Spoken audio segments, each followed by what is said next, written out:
standing straight up and down the wall. Stone is sort of... Just saying. Just saying.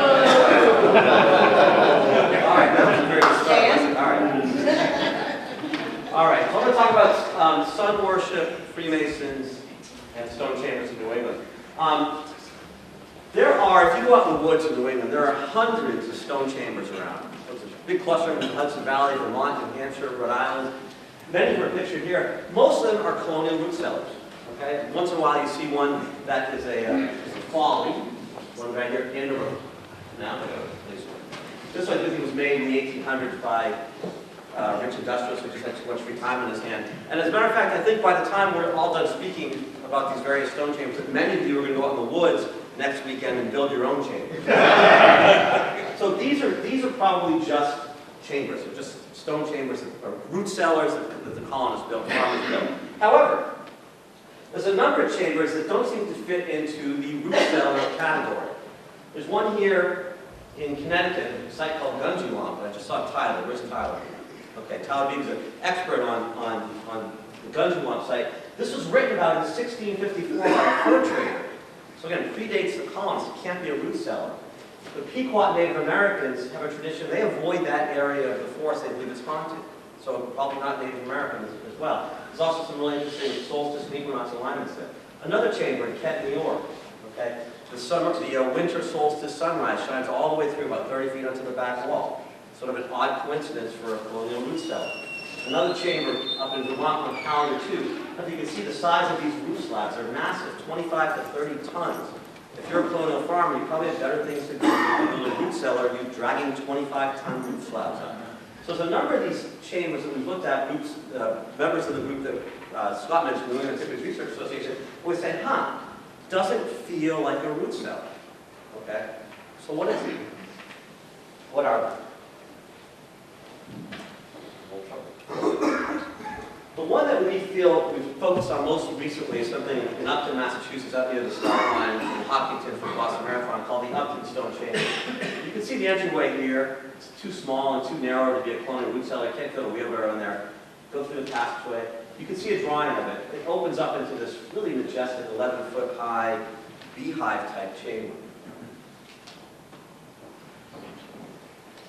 It's reminiscent, in some people's minds, of chambers in the British Isles, such as one in Wales called... Bryn Kelly Blue. How good is that? Alan Butler, who's a historian and author from Great Britain. And Alan, who spent many time in chambers like this in Great Britain, we went over there earlier in the week to look at this chamber, and this is the central part of it, the beehive part of it. And Alan's reaction to it was, and I will use your own words again, so I put you on the spot, the blindfold quote. I thought was a great one. Yeah, if I had been plonked down there with a blindfold on and then the blindfold had been taken off, I would have thought I was in North Wales or even more likely in Western Scotland. So, I think I'm going to have to bring you to all my talks. You cannot go back to England. Alan noted this specific corbelling technique. You can see it drawn out here, where the stones are sort of piled on top of each other, working their way inland, and then here in America there's a large roof slab. In England they're going to come all the way up. But this is a fairly sophisticated and unique feature. The other thing about this chamber is it faces the summer solstice sunset. The sunsets in the west, this is similar to what we have in the British Isles, where they call them ceremonial death chambers, right? Yeah. Okay, death chamber. The west being the direction of death. So again, a really specific sunset illumination where it comes in and lights up the back wall of the chamber. So the feeling of that chamber has been, for most people who go in, this ceremonial, okay? But until we had actually hard evidence, that's all we could say. It feels ceremonial. It didn't feel utilitarian. Recently, the town of Upton, they took over the site and they did some archaeological work, and they did something called luminescence testing. What you're able to do, I'm not going to get into the science of it, but essentially when soil is exposed to sunlight, it records some kind of radiation almost. And you can tell how old soil is or how old a chamber like this is by taking soil from behind the walls and testing it. The important thing to realize here is that the testing done at the U.S. Geological Survey in Denver conclusively proved that the chamber predates colonial time. There's a number of cluster of dates that take it back. Maybe it was built 1400, maybe 1000 AD, maybe even earlier. But for the purposes of right now, all we care about is the colonial root cellar options off the table. It predates the colonists. Okay? So now, once we're rid of them, now we really only have two possibilities. We could take away the alien possibility. One possibility is Native American. And this gentleman here, Black Eagle, just walked in. This is Daryl Black Eagle Jameson, Native American Wampanoag tribal chief. And you can see, there he is here. So one of the things, so we've got really two possibilities. It's either Native American, or it's some kind of European or transatlantic group of travelers. So my feeling on it, and I'll let Black Eagle speak to it later once, it doesn't feel Native American to me for a number of reasons. And much of this information comes from conversations with Black Eagle. The Native Americans did build stone structures for their vision quests. But typically, correct me if I'm wrong, they left the roof open so that the spirits would come in and commune with the vision quest. Okay. So again, this is an example of it. Of course, the one in Upton, we have a multi-ton roof slab on top. Secondly, the Native Americans, and rightfully so, are very fierce about defending their history and their culture. As well they should be. We tore it from them. And so whenever we have sites, burial sites or other culturally important sites, the Native Americans are very loud and strong about supporting and defending them. When it came time to preserve the site, the Native Americans like, yeah, okay. I mean, we think it might be related to us, but there was no strong outpouring of enthusiasm to defend the site. And lastly, the reason I personally don't think it's Native American is there's really no evidence. We don't see the evidence of Corbellian technique in other Native American sites. I did bring Black Eagle up to a site at American Stonehenge that Scott mentioned, and his reaction was, this place is fascinating, but we didn't do this. In fairness, when I brought him to the Upton site, he said, we could have done this. And I totally agree, the Native Americans could definitely have done this. For us to think that they weren't capable of it is really wrong. I just don't think they did, and I'm going to go through my whole logic, and at the end you can tell me if you agree or not. But we really are down to two possibilities, Native American and some kind of pre-colonial group. And as I said, I think it's unlikely to be Native American, and hopefully by the end of the presentation you'll be with me on that. And we're here today obviously because I think the chamber is ancient. I don't know if Scott mentioned in his introduction that I'm a lawyer by trade, and I'd like to say this. As such, I don't normally care about things like truth. Those things are unimportant. They don't matter. But as a fiction writer, this is what I do. I write fiction. I like to take these hidden, I like to go down the rabbit holes of history and forge around in the dusty corners and take these sites and these artifacts and write about them. I think history should be like passionate and exciting and mysterious and secret. So I'm not big into footnotes and bibliographies and indexes. I like to take this kind of stuff and write roller coaster rides, thrill rides, okay? So that's what I do. But when I write that stuff, you guys, my readers, hopefully you'll all be my readers, you guys are like the jury. I got to convince you that what I'm saying is, if not plausible, at least plausible, hopefully likely and hopefully true. So I need to have more than what I've given you so far. I don't think I've won the case yet. I've introduced the chamber, I've given you a couple of facts. I don't think I've won my case. I've sort of given you my opening statement, right? I need more. There has to be more evidence. If we're going to rewrite the history books and say there were a group of people here 1,500 years ago, whatever it is, I need more than that, okay? So, start looking for other evidence. And sometimes I go to looking for other evidence, I don't find anything, I say, okay, dead end, try again. And this time I found lots of interesting things. We start out with on the European side of things, in Ireland, a legend called Brendan the Navigator. Okay? Brendan was later Saint Brendan, but at the time in the 6th century, the legend is that he and along with 14 monks and 2 pagans, essentially made their way across the North Atlantic. And here's the boat they would have used. Here's a drawing of it. In the 1970s, an Irish adventurer named Tim Severin basically reproduced it. Really what it is, it's an oversized half barrel with a giant leather jacket over it. It's a leather boat. They sailed across the North Atlantic. But Severin, he did it. He went from Ireland to Newfoundland. Okay? Now at the time in the 6th century, when we talk about Christians and we talk about pagans in that area of Ireland, we're far from Rome. And really what you have is a melding. If you think about the pagans, think about Merlin the magician in the King Arthur legends, okay? A druid. Okay?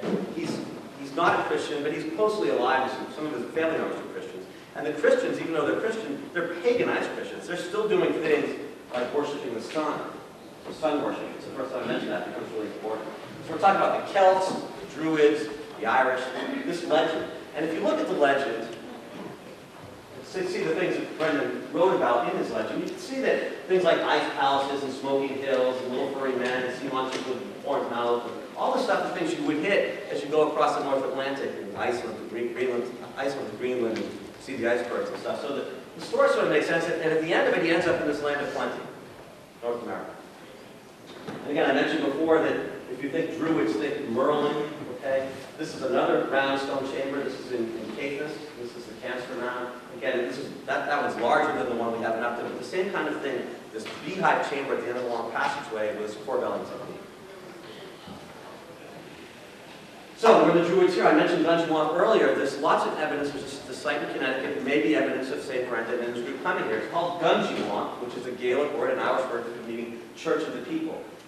There's some fascinating carbon dating done there that shows charcoal at 550 AD, which normally would not be such a big deal. So I think it's obviously Native American, except for, I mentioned before, that's an area of the forest that Native Americans did not go in. Also, there's a symbol. It's an Irish symbol. It's called a Tyro. It's the first two letters of the word Christ in Greek, carved on the wall there. We have this chamber I mentioned before, existing before any colonists, with somersault with sun-based astronomical alignments, solstices and equinoxes. And then, so the winter solstice and equinoxes are matches. So we have all this evidence of some kind of Irish or Celtic occupation of that site, 550 AD. Another site up in Lowell off the Merrimack River in northern Massachusetts. Well-known researcher named Jim Whitehall, you can read his quote, but basically he said, I was filled with disbelief that this couldn't be Western Europe, yes, but here in Massachusetts now. Essentially, it's a stone circle, and these circles line up, and they mark the solstices and the equinoxes and the cross-quarter days. Those are the days halfway between the solstice and the equinox. Sunset, equinox, okay? The type of thing that you see from sun worship groups. Importantly, those stones that are standing here, it's hard to get a great picture of this, but you see these standing stones. Geological analysis shows that they've been standing in that upright position for over 1,000 years. Okay, so now we're back, St. Brendan's 1,500 years ago. So we're starting to add, science to the legend. Carbon dating, we've got geological analysis, we've got legend, we've got the luminescence testing. Barry Fell, a Harvard University professor, wrote a book called America BC in the 1970s. He documented various cases of a language called Ogham, or Ogham, spoken by the Irish and the Celts. This particular stone we found up in Vermont, it's called the Beltane stone. This is the kind of Ogham, this is slashes and lines. But this is the stone we found. The Beltane, so Beltane is a cross-border day that we now know as May Day. That stone would have been standing, it would have been the dance around the maypole, fertility celebration. That stone would have been standing, and again, so it's more evidence, it looks like of ancient Celtic or Irish travel here. Again, we're talking 6th century AD. So, I mentioned before, I like to get on these rabbit holes and look into the dusty corners of history. And it seems like no matter what I'm looking at, you can see a list of some of the things I've studied, Knights Templar, Oak Island, Awesome Chapel. Whenever I'm down there, I seem to always run into you guys, the Freemasons.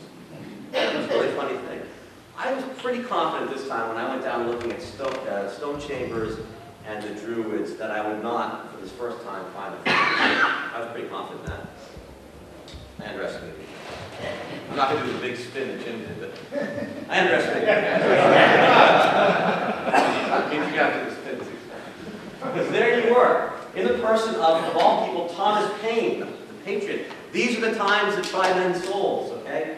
Paine says, and I'm blown away by this, okay? He says, basically, that the Masons descend from the Druids descend from the Egyptians, and that they're all sun worshippers. Okay? So we got these chambers over here. They're all, a lot of them aligned to sun worship, solstices, equinoxes. But he ties it back to the Druids and then back to the Egyptians.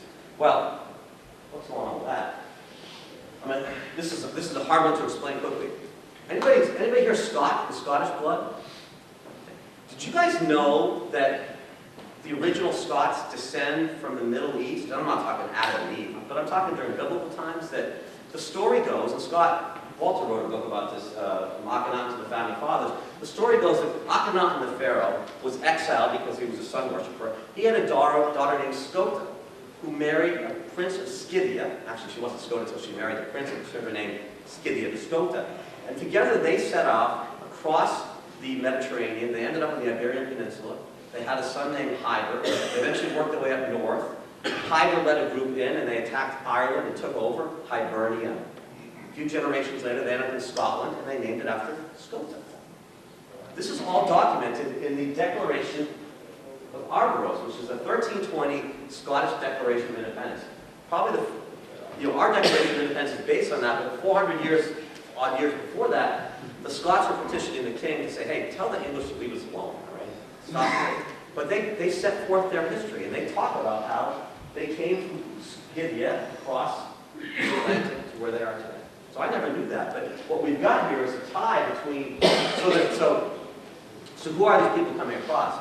What we've got is the ancient Egyptian mystery school priests, the Magi, right? M-A-G-I. Magi? Okay. Three wise men. But that's basically the origin of the Druids. Druids have been in Europe for thousands of years, but their origin, we think, is the mystery schools of Egypt and Persia. The Magi, that's how it's pronounced. And we know Payne's correct about the connection between Egyptian symbolism and Freemasonry. If you go to the House of the Temple in Washington, D.C., of course, you have the Sphinx. And anytime you go to a cemetery and see the Masonic grave marking, you see the opera. So there's lots of evidence of Egyptian imagery in Freemasonry. It's not something I ever understood before. I've been into 20 lodges and I see all the Egyptian stuff, but I've never understood it before. Maybe they explain to you once you join, but for an outsider, that was a mystery to me. Maybe they just think it's cool.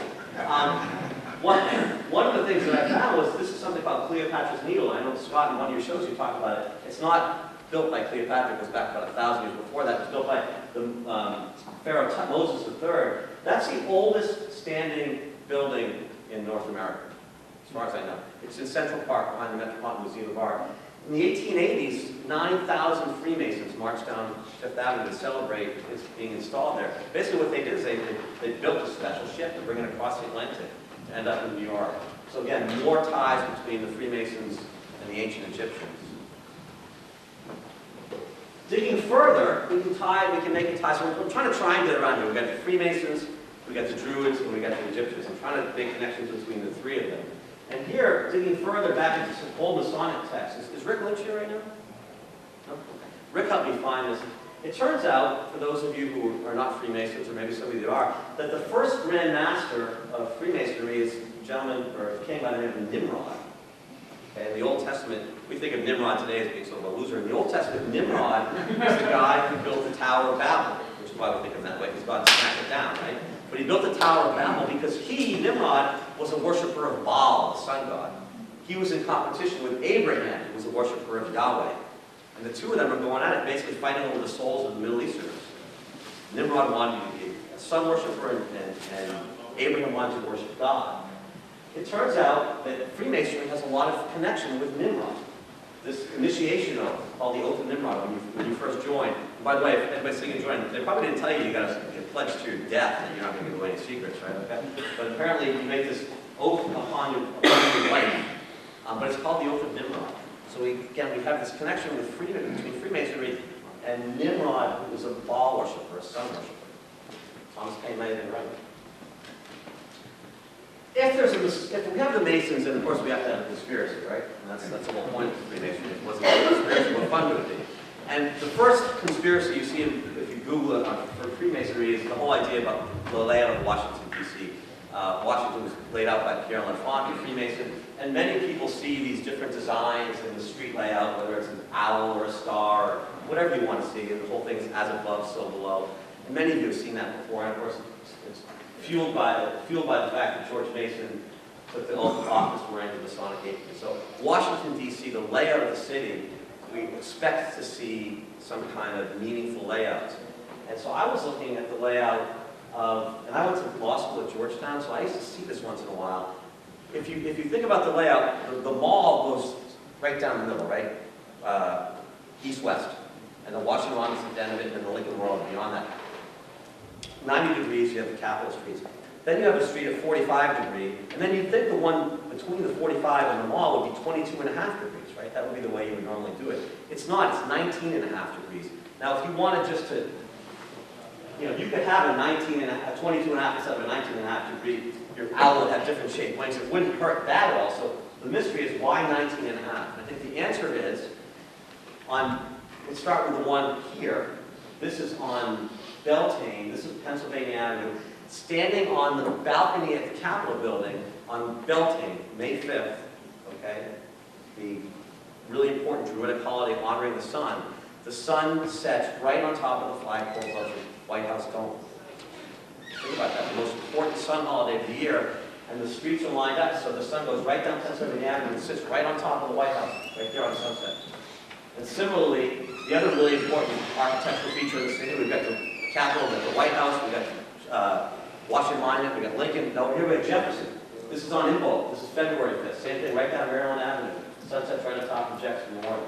So the answer as to why those streets are 19.5 degrees as opposed to 22.5 degrees, I think it's because they're tapping into this whole Druidic holiday, celebrating the cross-quarter days.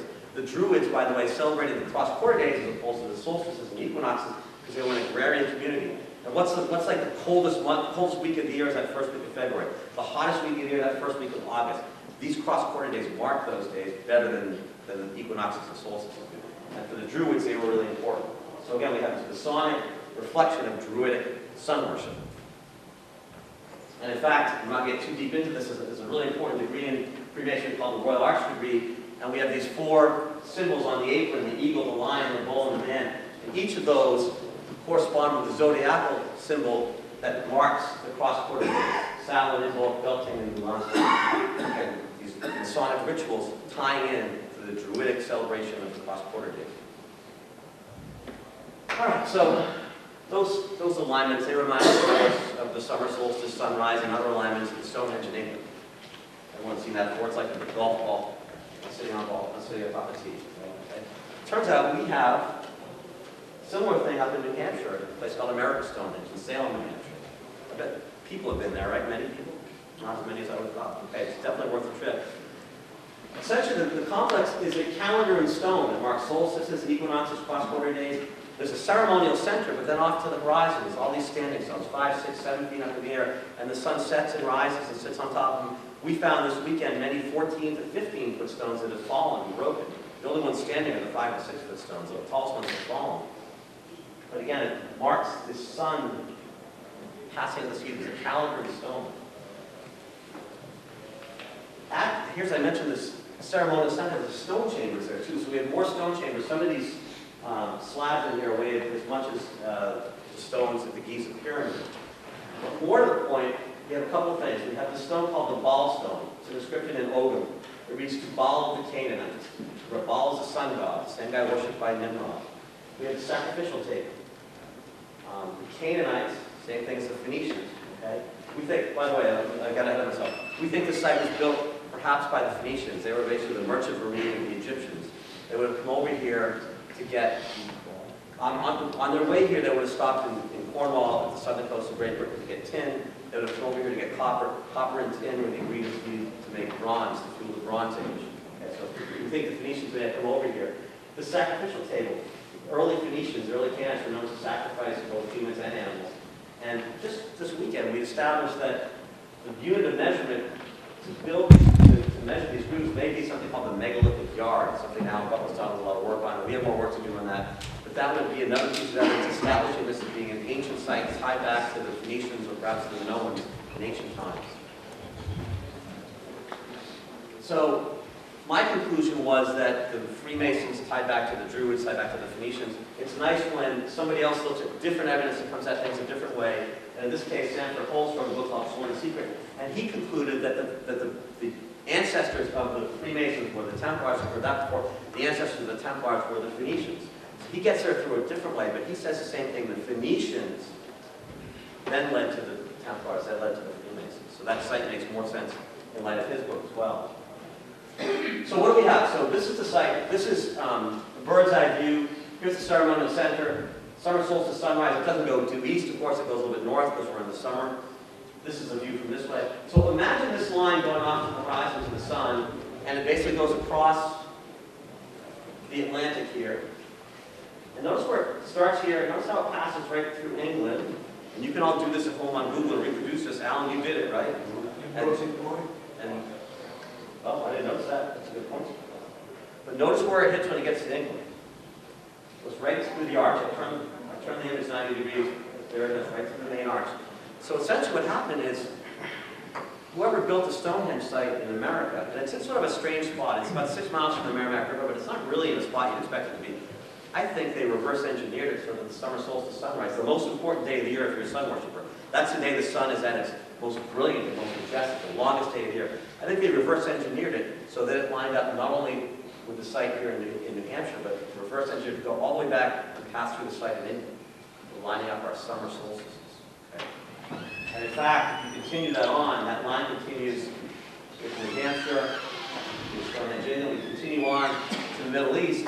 Remember where the Phoenicians are from? They're part of the ancient Lebanese people, southern Lebanon, the mountains of Lebanon. If we continue that line, your lakes are. Your lakes. I was telling the story how we found Nimrod, right? The first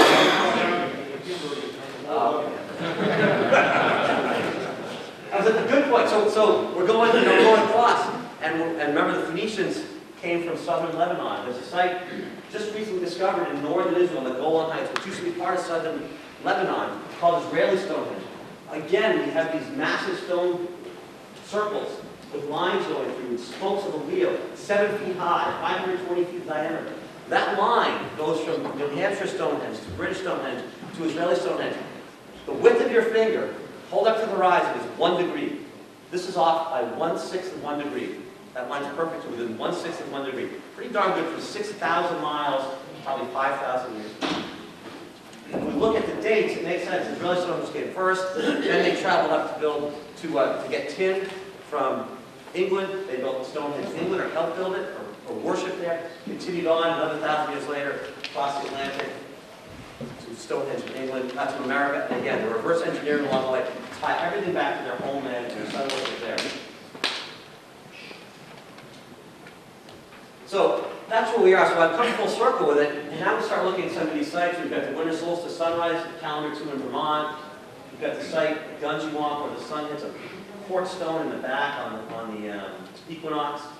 This site Scott mentioned earlier, this is an American Stonehenge. If you look at this, so what you do is you sit inside a little ceremonial chamber there, and you sit right in the corner there, and you watch this thing just drop right on top on the equinox. And again, if you look at that stone, it's obvious that the stone wall, all the wall stones are horizontal. This is obviously there for a reason. Brody stone. Maybe this looks great as a wall, sir. and at winter solstice sunrise at the Kent Chamber in New York. So we have all these, a lot of these chambers are, look, every chamber is going to align to something, I get that. But these are really specific alignments, where the sun only comes in 1 or 2 days a year, on the solstice, on the equinox, on the cross-quarter day. It comes in, oftentimes hits a particular uniquely colored stone on the back wall or something. I mean, these are pretty dramatic. If you get a chance to do any field trips, Tyler's going to lead some to Gunjawamp. We do American Stonehenge a lot. If you get a chance to jump in on these, it'll really be, a picture tells 1,000 words on these things. So, my question to you, my theory is that in the 1880s, when the Freemasons marched down Fifth Avenue, 9,000 of them, I think it was to worship, to honor this legacy of sun worship. Okay? I think that's what's going on. I think the Freemasons are clued into that. I think you guys understand what's going on. I think there's a history, as Thomas Paine suggested, of sun worship going back through the Druids, back to the Egyptians. However, I think there's something else going on here. This is the story of Abraham binding Isaac for sacrifice. Remember at the end, the angel of death says, "Don't do it, Abraham, don't do it," okay? That story ever bother anybody? Anyone who's a parent? Like, yeah, sure, God, I'll take my kid up for sacrifice. A lot of people, what do you think? No way, right? Not doing it, okay. What's your son right there, yeah? Well, look at the necklace. Look closely at the necklace around Isaac's neck. It's an arm. So there's something going on there, and if you want to know what it is, you have to read my book. Full circle. So that's what I do. So these are the books I've written. Again, I think history should be mysterious and exciting and dramatic. And so I like my history with a spoonful of sugar. For me, history should be alive and dramatic and exciting, and that's why I write these books, and hopefully you'll enjoy reading them. I'm down on the first floor if you guys want them afterwards. Thank you. Great holiday.